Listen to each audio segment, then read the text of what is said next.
ನಮಸ್ಕಾರ. ನಾನು CB ರಂಗನಾಥ್. ಪ್ರೀತಿ ಮಕ್ಕಳೇ, ನೀತಿಕತೆ ಸಂಖ್ಯೆ 260. ಇವತ್ತಿನ ಕತೆ ಸೋಜಿಗದ ಹೊಳಲು. ಸೋಜಿಗ ಅಂದರೆ ಆಶ್ಚರ್ಯ, ಹೊಳಲು ಅಂದರೆ ಪಟ್ಟಣ ನಗರ. ಆಶ್ಚರ್ಯದ ಪಟ್ಟಣ ಊರು ನಗರದ ಈ ಕತೆ. ಇದು ನಮ್ಮ ಕನ್ನಡದ ಆಸ್ತಿ, ಸಣ್ಣ ಕಥೆಗಳ ಜನಕ ಮಾಸ್ತಿ ವೆಂಕಟೇಶ ಅಯ್ಯಂಗಾರ್ರವರ ಯಾವುದು ನವರಾತ್ರಿ ಅನ್ನೋ ಕಥನ ಕವನಗಳ ಸಂಕಲದಿಂದ ಆರಿಸ್ಕೊಂಡಿರೋದು. ತುಂಬ ಸೊಗಸಾಗಿರೋದು. ಇಲ್ಲಿ ಬೈಂದೂರಿನಲ್ಲಿ ಗಣಪಯ್ಯರುಗಳು ಅಂಥೇಳಿ ವೈದ್ಯರು. ಗಣಪೈ ವೈದ್ಯರು ಅವರು ಅವತ್ತಿನ ಕಾಲಕ್ಕೆ ಆಯುರ್ವೇದ ಮನೆಯಲ್ಲೇ ಕಾಡಿಗೆ ಹೋಗಿ ಗಿಡಮೂಲಿಕೆಗಳನ್ನು ತಂದು ಗುಳಿಗೆಗಳನ್ನು ಮಾಡಿ ಇಟ್ಕೊಳ್ಳೋರು. ಊರಿಂದ ಊರಿಗೆ ತಾವೇ ಹೊರಟು ಬಿಡೋರು. ಮನೆ ಬಾಗಿಲಿಗೆ ರೋಗಿಗಳು ಬರೋ ಬದಲು ಅವರು ಊರಿಗೆ ಹೋಗಿ ಆ ರೋಗಿಗಳನ್ನು ಕಂಡು ಒಂದು ಊರಿಗೆ ಹೋದರೆ ಆ ಹಳ್ಳಿನಲ್ಲಿ ಯಾವುದೋ ಒಂದು ಮನೆಯಲ್ಲಿ ಉಳ್ಕೊಳ್ಳೋರು. ಜಗಲಿ ಮೇಲೆ ಕೂತ್ರೆ ಆ ಊರಲ್ಲಿ ರೋಗಿಗಳು ಗೊತ್ತಾಗಿ ನಮ್ಮ ವೈದ್ಯರು ಬಂದಿದ್ದಾರೆ ಬರೋರು. ಅವ್ರ ರೋಗಗಳು ಕೇಳಿ ಏನು ಮಾಡೋರು, ಮಾತ್ರೆಗಳನ್ನು ಕೊಡೋರು. ಚೀಲ ಇರೋದು, ಚೀಲೆಯಲ್ಲಿ ಬೇರೆ ಬೇರೆ ಬೇರೆ ಕಾಣಿಗಳಿರೋದು ಕೊಡೋರು. ಜೊತೆ ಹುಡುಗರಿಗೆ ಕಲ್ಸಕ್ಕರೆ ಕೊಡೋರು. ಬಂದು ಹಿರಿಯರು ಕುಶಲೋಪರಿ ಮಾತಾಡ್ತಾ ಇದ್ದರೆ ಅವ್ರಿಗೆಲ್ಲ ಏನು ಮಾಡೋರು, ಎಲೆ ಅಡಿಕೆ ಜೊತೆಗೆ ಅವಾಗೆಲ್ಲ ಎಲೆ ಅಡಿಕೆ ಹಾಕ್ಕೊಳ್ಳೋ ಸಹಜ, ಅದ್ರ ಜೊತೆಗೆ ಕಸ್ತೂರಿ ಮಾತ್ರೆ ಕೊಡೋರು. ಕಸ್ತೂರಿ ಮಾತ್ರೆ ಆರೋಗ್ಯಕ್ಕೆ ಬಹಳ ಒಳ್ಳೆಯದು. ಜೊತೆಗೆ ಬಾಯೆಲ್ಲ ಘಮ ಅಂತಿರುತ್ತೆ. ಇವೆಲ್ಲ ಮಾತಾಡ್ತಾ ಇದ್ರು. ಇವ್ರು ಹೀಗೆ ಎಲ್ಲಿ ಬರೀ ಬೈಂದೂರು ಈ ಕಡೆ ಮಂಗಳೂರು ತನಕ ಹೋಗಿಬಿಡೋರು. ಒಂದ್ಸಲ ಏನಾಗಿದೆ, ಅವ್ರಿಗಾಗಲೇ 60-65 ವರ್ಷ ಆಗಿದೆ, ಈಗಲೂ ಸಹಿತ ನಿಲ್ಲಿಸಿಲ್ಲ. ಬಾರ್ಕೂರಿಗೆ ಬಂದಿದ್ದಾರೆ. ಬಾರ್ಕೂರು ಏನಾಗಿದೆ, 2 ಊರಿದೆ. ಒಂದು ಹಳೆ ಊರು, ಕೋಟೆ ಕೊತ್ತಲೆಲ್ಲ ಬಿದ್ದು ಹೋಗಿದೆ. ಇನ್ನೊಂದು ಹೊಸ ಊರು. ಹೊಸ ಊರಲ್ಲಿ ಜಗಲಿ ಮೇಲೆ ಕೂತಿದ್ದಾರೆ. ಬಂದವ್ರಿಗೆಲ್ಲ ಔಷಧಿ ಕೊಡ್ತಾ ಇದ್ದಾರೆ. ಒಳ್ಳೆಯ ಸರಸವಾದ ಮಾತುಗಾರ ನಮ್ಮ ಗಣಪಯ್ಯ ವೈದ್ಯರು. ಹಾಗಾಗಿ ಯಾರೋ ಕೇಳಿದ್ರು ಹಿರಿಯರು, ಅಲ್ಲ ನೀವು ನೋಡಿದ್ದೀರ ವೈದ್ಯರೇ, ನಮ್ಮದು ಹಳೆ ಊರು ಇದೆಯಲ್ಲ ಕೋಟೆ ಕೊತ್ಲ, ಅಯ್ಯೋ ನಾನು ಇಷ್ಟು ವರ್ಷ ಬರ್ತಿದ್ದೀನಿ, ಹುಡುಗಲಾಗಿಂದ ನೋಡ್ತಾನೆ ಇದ್ದೀನಪ್ಪ, ನಮಗೂ ಸರಿಯಾಗಿ ಗೊತ್ತಿಲ್ಲ ಅದೇನದು ಹಳೆಯ ಕೋಟೆ ಊರು ಎಲ್ಲ ಹಂಗಾಯ್ತಲ್ಲ. ಆವಾಗ ವೈದ್ಯರು ಹೇಳಿದರು, ನೋಡಪ್ಪ, ಭೂತಾಲ ಪಾಂಡ್ಯ ಅಂಥೇಳಿ ದೊರೆ, ಅವನು ಮಂಜುನಾಥ ಸ್ವಾಮಿಯ ಪರಮ ಭಕ್ತ. ಮಂಜುನಾಥ ಸ್ವಾಮಿಯನ್ನು ತಪಸ್ ಮಾಡಿ ಒಲಿಸ್ಕೊಂಡಂತೆ, ಹಾಗಾಗಿ ಮಂಜುನಾಥ ಸ್ವಾಮಿಯ ಗಣಗಳ ನೆರವಿನಿಂದ ಆ ಕೋಟೆ ಕೊತ್ತಲ ಊರುಗಳ ನಿರ್ಮಾಣ ಆಯ್ತಂತೆ. ಬಹಳ ವೈಭವದಿಂದ ಅಲ್ಲಿ ರಾಜ್ಯಭಾರ ಮಾಡ್ತಿದ್ದ. ಅವನ ನಂತರ ಅವರ ವಂಶದವರು ಅಲ್ಲಿ ಆಳ್ತಾ ಹೋದರು. ಅಲ್ಲ ಮತ್ತು ಅದೇನು ಹಂಗೆ, ಅದೇ ಹೇಳ್ತೀನಿ ಕೇಳಿ. ಆರಂಭ ಅಂತಿದ್ದ ಮೇಲೆ ಅಂತ್ಯ ಅನ್ನೋದು ಇರುತ್ತೆ. ಎಲ್ಲಿವರೆಗೂ ಯಾವುದೇ ರಾಜ್ಯದ ಪುಣ್ಯ ಏನಿರುತ್ತೆ, ಪುಣ್ಯ ಇರೋ ತನಕ ರಾಜ್ಯ ಊರು ಎಲ್ಲ. ಪುಣ್ಯ ನಶಿಸಿದ ಮೇಲೆ ನಾಶ ಆಗತ್ತೆ. ಅದಕ್ಕೂ ಒಂದು ಕತೆ ಹೇಳ್ತಿದ್ರು, ನಾನು ಕೇಳಿದ್ದೀನಿ ಕೇಳಿ. ಇಷ್ಟೇ. ಈಗ ಒಬ್ಬ ರಾಜ ಆಳ್ತಿದ್ದ. ಎಲ್ಲಿ? ಬಾರ್ಕೂರಿನಲ್ಲಿ ಅರಮನೆಯಲ್ಲಿ ರಾಜ ಮೇಲ್ಗಡೆಗೆ ಅಂತಃಪುರ, ಕಿರಿರಾಣಿ ಜೊತೆಗೆ ಸಲ್ಲಪ ಮಾಡ್ತಿದ್ದಾನೆ. ಅರಮನೆಯ ಹೆಬ್ಬಾಗ್ಲಿಗೆ ಒಬ್ಬ ಸನ್ಯಾಸಿ ಬಂದಿದ್ದಾನೆ, ಮಹಾ ತೇಜಸ್ವಿ. ಭವತೆ ಭಿಕ್ಷಾಂ ದೇಹಿ ಅಂತ ಹೇಳಿ ಭಿಕ್ಷೆ ಬೇಡಿದ್ದಾನೆ.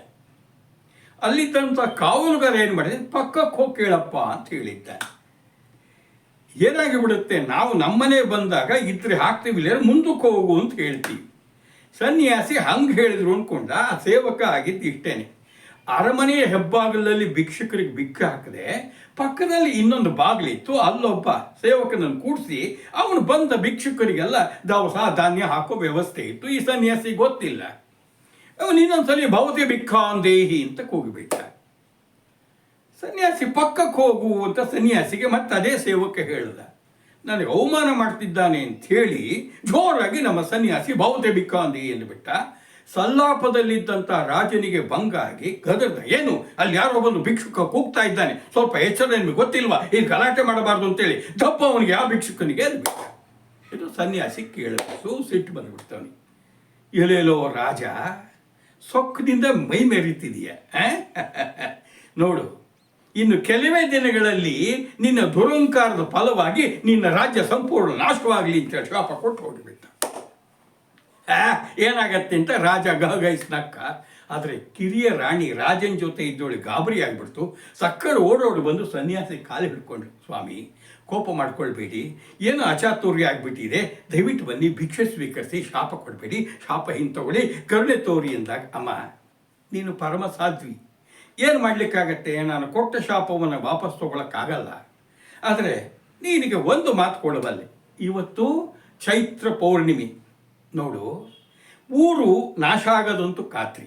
ಆದರೆ ನಿನಗೆ ನನ್ನ ಕೇಳ್ತಾ ಇದೆಯಾ, ಇದರ ಫಲವಾಗಿ ಪ್ರತಿ 12 ವರ್ಷಕ್ಕೆ ಒಂದ್ಸಲಿ ಈ ಚೈತ್ರ ಪೌರ್ಣಿಮೆಯ ದಿನ ಊರಿಗೆ ಮತ್ತೆ ಜೀವ ಬರುತ್ತೆ. ಆದರೆ ಒಂದು ರಾತ್ರಿ ಮಾತ್ರ ಕತ್ಲಾದ ಮೇಲೆ ಊರಿಗೆ ಜೀವ ತಾಳಿದ್ದು ಬೆಳಕಾಗೋಷ್ಟೊತ್ತಿಗೆ ಮಾಯ ಆಗಿಬಿಡುತ್ತೆ ಅಂತೇಳಿ ಸನ್ಯಾಸಿ ಹೋಗಿಬಿಟ್ಟ. ಹೇಗೆ ಸನ್ಯಾಸಿ ಶಾಪ ಕೊಟ್ಟನೋ, ಒಂದು 3 ವರ್ಷದಲ್ಲಿ ಶತ್ರುಗಳಿಗೂ ದಾಳಿ ಮಾಡಿದರು, ಯುದ್ಧ ಆಯಿತು, ರಾಜ ಸೋತ, ಸತ್ತ, ಕೋಟೆ ಬಾರಮನೆ ಎಲ್ಲ ಒಡೆದು ಹಾಕಿದ್ರು. ಜನ ಏನು ಮಾಡ್ತಾರೆ, ರಾಜವಂಶವೇ ಹೋಯಿತು ಅಂಥೇಳಿ ಒಬ್ಬೊಬ್ಬರೇ ಊರು ಬಿಟ್ಟು ಈ ಕಡೆ ಬಂದು ನೆಲೆಸಿದ್ರಪ್ಪ, ಅದು ಪೂರ್ತಿ ಹಾಳು ಬಿದ್ದು ಹೋಗ್ಬಿಡ್ತು, ಈ ಊರು ಬೆಳೆದಿದೆ ಅಂಥೇಳಿ ವೈದ್ಯರು ಹೇಳಿ. ಅಲ್ಲ ವೈದ್ಯರೇ, ಸನ್ಯಾಸಿ ಕೊಟ್ಟು ಶಾಪ ಸರಿ, ಚೈತ್ರ ಪೌರ್ಣಿಮೆ ಅಂದ್ರಿ, ಅದೆಲ್ಲರೂ ಮತ್ತೆ ನಿಜನ, ಅದು ನಾಶ ಆದಂಥ ಊರು 12 ವರ್ಷಕ್ಕೊಂದ್ಸಲಿ ಮತ್ತೆ ಅದಕ್ಕೆ ಜೀವ ತಾಳತ್ತೆ ಅಂದರೆ ಯಾರು ನಂಬ್ತಾರೆ? ನಕ್ಬಿಟ್ರು. ಆ ವೈದ್ಯರು ಹೇಳಿದರು, ನೋಡಿ ನೀವಿವೆಲ್ಲ ತಮಾಷೆ ಮಾಡ್ತೀರ, ಆದರೆ ಆ ಊರು ಬದುಕಿದ್ದನ್ನು ಕಣ್ಣಾರೆ ಕಂಡಂತ ಅನುಭವಿಸ್ದು ನಾನೇ ಇಲ್ಲಿದ್ದೀನಿ. ಹೌದಾ, ಅದೇನು ಹೇಳಿ ಅಂದಾಗ ವೈದ್ಯರು ಹೇಳಕ್ಕೆ ಶುರು ಮಾಡಿದರು. ನೋಡಪ್ಪ, ಈ 30-35 ವರ್ಷ ನನಗೆ ಇನ್ನೂ 30 ಪ್ರಾಯ, ಎಲ್ಲಿ ಬೇಕೋ ನಡ್ಕೊಂಡು ಔಷಧಿ ಕೊಡ್ಲಿಕ್ಕೆ ಹೋಗಿಬಿಡ್ತಿದ್ದೆ. ಅವಾಗಲೂ ಹಿಂಗೆ ಬಾರ್ಕೋರಿಗೆ ಬರಬೇಕಾದ್ರೆ ಒಂದು ಊರಲ್ಲಿ ನಿಂತು ಅಲ್ಲಿ ಮಲಯಾಳಿ ಹೆಣ್ಣುಮಗಳು ಲಚ್ಚಿ ಅಂತೇಳಿ ಅವಳು ಸಹಿತ ಮಾತ್ರೆ ಎಲ್ಲ ಕೊಟ್ಟಿದ್ದೆ. ಸಾಯಂಕಾಲ ಹೊರಡಬೇಕಾದ್ರೆ ಬಾರ್ಕೂರಿಗೆ ಬರಬೇಕು, ಅವತ್ತಿಲ್ಲಿ ಇರಬೇಕು ಅಂದ್ಕೊಂಡು ಹೊಂಟೆ. ಅವಾಗ ಅವಳಿಗೆ ಚೀಲದಲ್ಲಿ ಇದು ಹೇಳಿದ್ದೆ, ಎಲೆಡ್ಕೆ ಜೊತೆಗೆ ಕಸ್ತೂರಿ ಮಾತ್ರೆ ಹಾಕು ಅಂತ. ಕಸ್ತೂರಿ ಮಾತ್ರೆ, ಅಫೀಮನ್ ಮಾತ್ರೆ ಎರಡು ಒಂದೇ ಥರ ಇರುತ್ತೆ. ಈ ಕಡೆ ಇತ್ತು, ಈ ಕಡೆ ಪಕ್ಕದಲ್ಲಿ ಇತ್ತು. ಅವಳೇನೋ ಕೇಳಿದ್ಲು, ಕೊಟ್ಲು, ನಾನು ತಿಂದೆ, ಬಂದುಬಿಟ್ಟೆ. ನನಗೆ ಆಮೇಲೆ ನೋಡ್ತೀನಿ, ಇನ್ನೊಂದ್ಸಲಿ ಎಲೆಡ್ಕೆ ಹಾಕ್ಕೊಳ್ಬೇಕಾದ್ರೆ ಕಸ್ತೂರಿ ಮಾತ್ರೆ ಎಷ್ಟಿರಬೇಕಿತ್ತು, 8 ಇರಬೇಕಿತ್ತು, 6 ಆಗ್ಬಿಟ್ಟಿದೆ.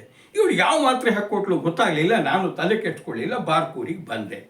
ಎಲ್ಲಾರನ್ನೂ ನೋಡಿಕೊಂಡು ಹಾಗೆ ನದಿ ತೀರಕ್ಕೆ ಬಂದೆ. ದಣಿವಾಗಿದೆ, ಅಲ್ಲಿ ತೋಟ ತುಡಿಕೆ ಹಸಿರಿತ್ತು, ಒಂದು ಮರಕ್ಕೆ ಹೊರ್ಕೊಂಡು ಸ್ವಲ್ಪ ಹೊತ್ತು ಕೂತೆ. ಹಾಗೆ ನಿದ್ದೆ ಬಂದ್ಬಿಡ್ತು. ಎಷ್ಟೊತ್ತಾಯ್ತೋ ಗೊತ್ತಿಲ್ಲ.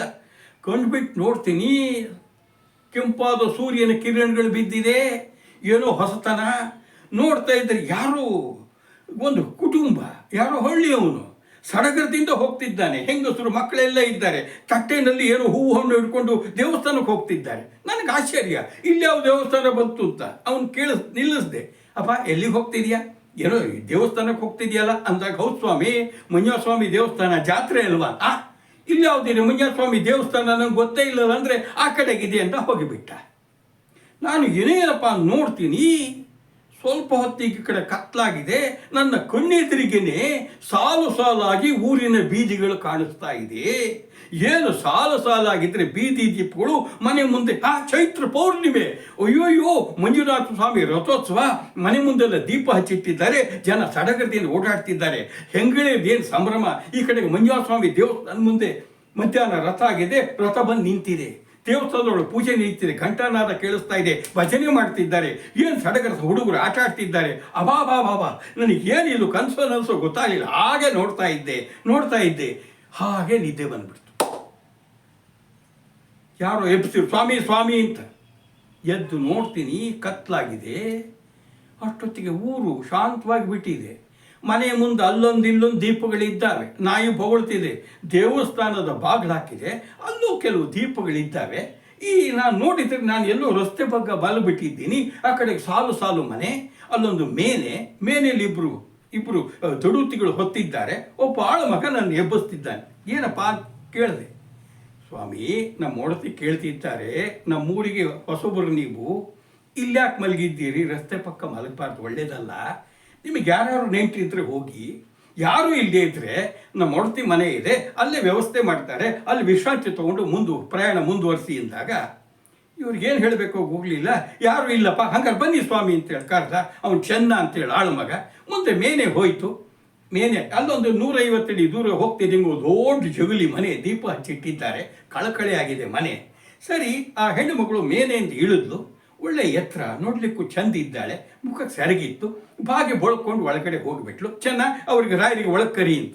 ಈ ಚೆನ್ನ ರಾಯರನ್ನು ಒಳಗೆ ಕರ್ಕೊಂಡು ಹೋದ. ಅವರಿಗೆ ಕೈಕಾಲು ತೊಳೆಯಲಿಕ್ಕೆ ಬಿಸಿ ನೀರು ತಂದು ಕೊಟ್ಟ. ಇವರು ಕೈಕಾಲು ತೊಳ್ಕೊಂಡ್ರು. ಅಲ್ಲೇ ಹಜಾರದಲ್ಲಿ ಮಣೆ ಹಾಕಿ ಕೂಡಿಸ್ದ. ಎಲೆಕ್ಕೆ ತಟ್ಟೆ ತಂದಿಟ್ಟ. ಇವ್ರಿಗೆ ಹಸುವು ಏನಪ್ಪ ಊಟ ಹಾಕು ಅಂತ ಕೇಳೋಕ್ಕೆ ಹೆಂಗೆ? ಅಷ್ಟೊತ್ತಿಗೆ ಅವ್ರ ಮನಸ್ಸು ಅರ್ಥ ಮಾಡ್ಕೊಂಡಾಗೆ ಇವ್ರು ಯಾವ ಜನನೋ ಏನೋ, ನನಗೆ ಯಾವುದೋ ಕೊಟ್ಬಿಟ್ರೆ ಹೆಂಗೆ ಅನ್ನೋಷ್ಟೊತ್ತಿಗೆ ಒಬ್ಬ ಬ್ರಾಹ್ಮಣ ಅಡುಗೆ ಅವನು ನೋಡಿದ ಕೂಡಲೇ ಹಣೆಯಲ್ಲಿ ಅವನಿಗೆ ಮುದ್ರೆ ಹೊಡೆದು ನಾಮ ಹಚ್ಚಿದ್ದು. ಅವನ ತಟ್ಟೆನಲ್ಲಿ ಅನ್ನ, ತೋವೆ, ಪಾಯಸ, ಈ ಸಜ್ಜಿಗೆ, ಹಪ್ಪಳ, ಸಂಡಿಗೆ ಎಲ್ಲ ಊಟ ತಂದು ಕೊಟ್ಟ. ರುಚಿಯಾಗಿತ್ತು. ಸ್ವಾಮಿ ಭೋಜನ ಸ್ವೀಕರಿಸಿದ ಕೂಡಲೇ ನಾನು ಕೈ ಮುಗಿದು ಊಟ ಹೊಡೆದೇ ಬಿಟ್ಟೆ. ಊಟ ಆಯಿತು ರಾಯರದು. ಇನ್ನು ಮಲಗೋ ವ್ಯವಸ್ಥೆ ಆಗಬೇಕು. ಅಷ್ಟೊತ್ತಿಗೆ ಇವ್ರು ಕೇಳಿದರು, ಅಪ್ಪ ಇದು ಯಾರ ಮನೆ, ಎಲ್ಲಿ ಕರ್ಕೊಂಬಂದಿದ್ಯಾ? ಹೊಸ್ತಿತ್ತು, ನಾನು ಬಂದುಬಿಟ್ಟು ಅಂದಾಗ, ಸ್ವಾಮಿ ಇದು ರಾಜನರ್ತಕಿ ರಾಜಮಣಿಯವರ ಮನೆ. ಇವತ್ತು ಗೊತ್ತಲ್ಲ ರಥೋತ್ಸವ ಹಬ್ಬ, ಹಾಗಾಗಿ ಅರಮನೆಯಲ್ಲಿ ನಮ್ಮ ಯಜಮಾನಿಯದು ನರ್ತನ ಇತ್ತು. ಅದು ಮುಗಿಸ್ಕೊಂಬರೋಕ್ಕೆ ತಡ ಆಗಿಬಿಡ್ತು. ನಿಮ್ಮನ್ನು ನೋಡಿದ್ರು ಕರುಣೆ ಹೋಗ್ತು, ಒಳಗಡೆ ಕರಿಯಪ್ಪ ಅಂತ ಹೇಳಿದ್ದಾರೆ. ಹೇಗೀಗ ಅನ್ನೋಷ್ಟೊತ್ತಿಗೆ ಹೊರಗಡೆಯಿಂದ ಯಾರೋ ಬಂದವನು, ಸ್ವಾಮಿ ಇದು ರಾಜಮಣಿಯವ್ರ ಮನೇನಾ? ಇವನು ಚೆನ್ನ ಹೇಳ್ದು ಹೌದು ಅಂತ. ಆತ ಒಳಗೆ ಬಂದ. ನೋಡಿ, ನಾನು ಹೋದ್ಸಲಿ ಬಂದಾಗ ನನ್ನೊಂದು ಪೆಟ್ಟಿಗೆ ಇಲ್ಲಿಟ್ಟಿದ್ದೆ, ಅದು ಸಿಗ್ಬಹುದೇ? ಇಲ್ಲೇ ಇರ್ರಿ ಬರ್ತೀನಿ ಅಂತ ಚೆನ್ನ ನೋಡ್ಕೊಂಬರಕ್ಕೆ ಹೋದ. ಅವನು ಉಗ್ರಾಣದಲ್ಲಿ ಯಾರೋ ತಂದು ಕೊಟ್ಟಿದ್ದು ವಸ್ತು ಎಲ್ಲ ಇಟ್ಟಿರ್ತಿದ್ರು. ಸರಿ, ಬಂತಂಥ ವ್ಯಕ್ತಿ ನಮ್ಮ ವೈದ್ಯರನ್ನು ಮಿಕ್ಕಿ ನೋಡ್ದ. ಅವರು ನೋಡಿದ್ರು, ಓಹೋ ಈತ ಮಂಗಳೂರಿನಲ್ಲಿ ರತ್ನಪಡಿ ವ್ಯಾಪಾರಿ, ಮೈಸೂರು ಕಡೆಯವನು, ಇಲ್ಲಿ ಯಾಕೆ ಬಂದ ಅಂತ ಆಶ್ಚರ್ಯ ಆಯಿತು. ಗಾಬರಿ ಇವ್ರು ಎಲೆಡ್ಕೆ ಹಾಕೊಳ್ತಾ ಕೂತ್ಕೊಂಡಿದ್ದು ನೋಡಿ ರತ್ನಪಡಿ ವ್ಯಾಪಾರಿಗೆ. ಇವ್ರು ಕೇಳಿದ್ರು, ನೀವು ಇಂಥವ್ರಲ್ವೇ? ಹೌದು ಅಂತ. ಮತ್ತು ನೀವು ಅಂದ್ಕೊಳ್ಳೆ ನಾನು ಇಲ್ಲೇ ಊರಿನವನು, ಇದೇ ಊರು? ಅಲ್ಲ ನಾನು ಬೈದೂರಿನವನು ಅಂತ. ಹತ್ರ ಬಂದ ರತ್ನಪಡಿ ವ್ಯಾಪಾರಿ, ಸ್ವಾಮಿ ಎಚ್ಚರ, ಬಂದ್ಬಿಟ್ರಿ ನನ್ನ ಜೊತೆ ಬೇಗ. ಏನಿದು ಮಾವನ ಮನೆ ಅಳಿಯ ಕೂತಿರಲ್ಲ ಸ್ವಾಮಿ, ಇದು ದೆವ್ವದ ಊರು, ನಿಜವಾದ್ದಲ್ಲ, ಭ್ರಮೆ, ಮಾಯೇ, ಅಯ್ಯಯ್ಯೋ ಬ್ಯಾಡಿ ಅಂತಿದ್ದಾರೆ. ಅಷ್ಟೊತ್ತಿಗೆ ಚೆನ್ನ ಬಂದ. ಮಾತು ನಿಲ್ಲಿಸ್ಬಿಟ್ರು. ಸ್ವಾಮಿ ನಿಮ್ದು ಅದೇನು ವಸ್ತು ಯಾವುದೋ ಭಾಳ ಇದೆ ಗೊತ್ತಾಗಲಿಲ್ಲ, ನೀವೇ ಬಂದು ಒಂದು ಕ್ಷಣ ತಗೊಂಡು ಹೋಗಿ ನಿಮ್ಮದಾಗಿದ್ದರೆ ಅಂತ. ಹೆದರ್ಕೊಂಡು ಈ ವ್ಯಕ್ತಿ ಹೋದ. ಒಳಗಡೆ ನೋಡ್ದ, ಅವ್ರ ವಸ್ತು ಸಿಕ್ತು, ಬಂದುಬಿಟ್ಟ. ಭಾಳ ಸಂತೋಷ. 12 ವರ್ಷ ಆಗಿತ್ತೇನೋ, 12 ವರ್ಷಕ್ಕೊಂತಲಿ ಜನ್ಮ ತಾಳೋದು. ಚೆನ್ನೈಯಲ್ಲಿ ಒಳಗೆ ಹೋಗಿದ್ದಾನೆ. ಸಂತೋಷದಿಂದ ಹೇಳಿದ ರತ್ನಪಡಿ ವ್ಯಾಪಾರಿ, ಸ್ವಾಮಿ ಎಚ್ಚರ ರಾಯ್ರೆ, 12 ವರ್ಷದ ಕೆಳಗೆ ಬಂದು ನಾನು ಇಟ್ಟು ಹೋಗಿದ್ದೆ. ಬೆಳಗ್ಗೆ ನೋಡಿದ್ರೆ ಏನೂ ಇರಲಿಲ್ಲ, ಕಾಯ್ತಾ ಇದೆ ಚೈತ್ರ ಪೂರ್ಣಿಮೆ ಬರಲಿ ಅಂತ ಬಂದೇ, ಸಿಕ್ತು, ಹುಷಾರು, ಬನ್ನಿ ಸ್ವಾಮಿ, ಬೇಡ ಈ ಕಡೆ ತಿಳ್ಕೊಳ್ತೀರಿ, ನಿಜವಾದ ಊರಲ್ಲ, ಮಾಯೆ, ಭ್ರಮೆ, ದೆವ್ವದ ಊರು ಅಂತೂ ಕೇಳೇ ಇಲ್ಲ. ಹಂಗೆ ಕೂತಿದ್ದ. ಆಯ್ತು ಸ್ವಾಮಿ, ನಿಮ್ಮ ಮನೆ ಬರ, ನಾನು ಇಷ್ಟಂತೂ ಹೇಳ್ತೀನಿ, ನಿಮ್ದು ಯಾವ್ದು ವಸ್ತು ಇದ್ರೂ ಸಹಿತ ನಿಮ್ಮ ಎದೆ ಮೇಲೆ ಮೈ ಮೇಲೆ ಇರಲಿ, ಆ ಕಡೆ ಈ ಕಡೆ ಇಟ್ಟರೆ 12 ವರ್ಷ ಸಿಗಲ್ಲ ಅಂತೇಳಿ ಹೋಗೇಬಿಟ್ಟು. ಸರಿ, ನಿದ್ದೆ ಬರ್ತಾ ಇದೆ. ಆ ಹೆಣ್ಣು ಮಗಳು ಬಂದ್ಲು, ರಾಜಮಣಿ, ಮಹಾ ಸುಂದರಾಂಗಿ, ಮುಸುರವಾದ ಧ್ವನಿ. ಸೀದಾ ರಾಯರಿಗೆ ಹಾಸಿಗೆ ಹಾಸ್ಕೊಡು ಚೆನ್ನ, ಪಾಪ ದಂಡಿದ್ದಾರೆ ಕೂಡಲೇ ಕೋಣೆಗೆ ಹೋಗಿ ಇವ್ರು ಹಾಸಿಗೆ ಹಾಸ್ಕೊಟ್ಟ. ಬನ್ನಿ ಕೂತ್ಕೊಳ್ಳಿ ಅಂತ ಕರ್ಕೊಂಡು ಹೋದ. ಇವರು ವೈದ್ಯರು ಯೋಚನೆ ಮಾಡಿದ್ರೆ, ರಾಜಮಣಿ ಹೆಸರೇ ಎಷ್ಟು ಚಂದ, ನೋಡ್ಲಿಕ್ಕೆ ಎಷ್ಟು ಚಂದ, ವಾರಾಂಗನೆ, ನೃತ್ಯಗಾತಿ, ಆದರೂ ಸಹಿತ ಎಂಥ ಗಾಂಭೀರ್ಯ, ಪರೋಪಕಾರ, ಛ ಅಂಥೇಳಿ ಸಂತೋಷ ಪಡ್ತಿದ್ದಾರೆ. ಅಷ್ಟೊತ್ತಿಗೆ ಬಾಗಿಲು ನೆರಳು ಕಾಣಿಸ್ತು. ನೋಡಿದರೆ ಸುಂದರಿಯಾದ ರಾಜಮಣಿ ಬಂದುಬಿಟ್ಟಿದ್ದಾಳೆ. ಬಳುಕೊಂಡು ಬಂದ್ಲು. ಎಲ್ಲ ಅನುಕೂಲವೇ ಅಂತಾಗ ಕೊಂಡು ಬಾಯಿ ಬಿಟ್ಕೊಂಡು ಆಕೆನೇ ನೋಡ್ತಿದ್ದಾಳೆ. ಅವಳು ಸೀದಾ ಬಂದ್ಲು.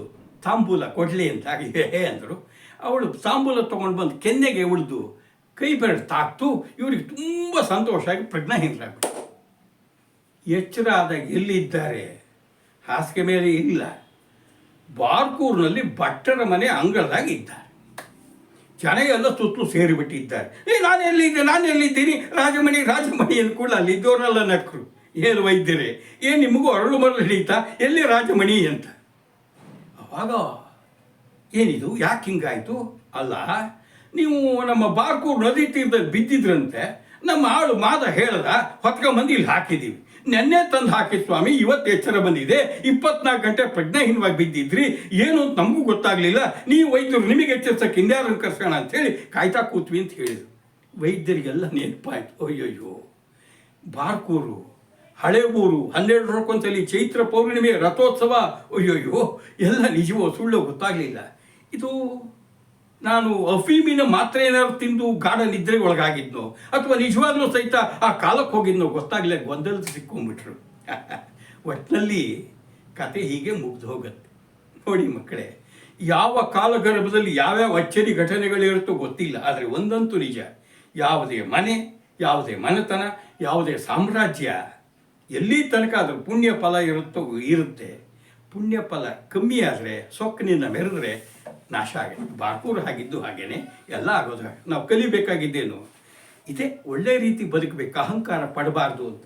ಜೊತೆಗೆ ಇಂಥ ಸಾಹಿತ್ಯ ಕೃತಿಗಳು ಓದಿದರೆ, ಕನ್ನಡದಲ್ಲಿ ಬೇಕಾದಷ್ಟು ಸಾಹಿತ್ಯ ಕೃತಿ ಇದೆ, ಓದಿ ನಿಮ್ಮ ಬದುಕನ್ನು ಹಸನುಗೊಳಿಸ್ಕೊಳ್ಳಿ. ಒಳ್ಳೆ ಮಾತಿಲ್ ಬೆಳೀರಿ. ನಮಸ್ಕಾರ.